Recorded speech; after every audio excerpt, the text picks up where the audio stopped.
Gavana wa Kilifi Gideon Mung'aro amesema kasisi mwenye utata Paul Mackenzie hafai kufunguliwa mashtaka ya ugaidi.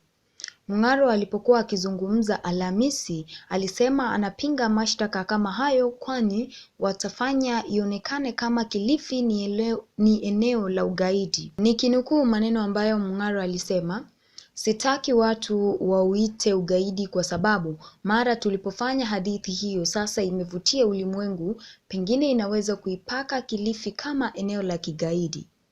Gavana wa Kilifi alisema mashtaka kama hayo yataathiri vibaya utalii katika kaunti ya Kilifi kwani wakaazi hutegemea sana utalii kama chanzo cha mapato. Hata hivyo alisema haitakuwa sawa kwa utalii hasa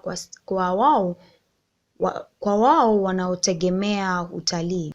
Gavana hata hivyo alikuwa na maoni kwamba upande wa mashtaka unajenga kesi kali dhidi ya Mackenzie kwa matumaini kwamba hataachiliwa huru.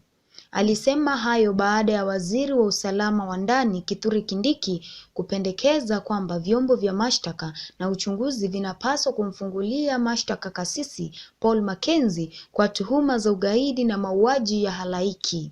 Kwa sasa Mackenzie yuko chini ya ulinzi wa polisi.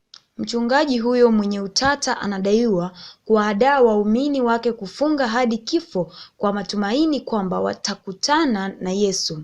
Kufikia sasa makachero wa mauaji wanaochimba kaburi la Shakahola wamefukua hadi miili 95.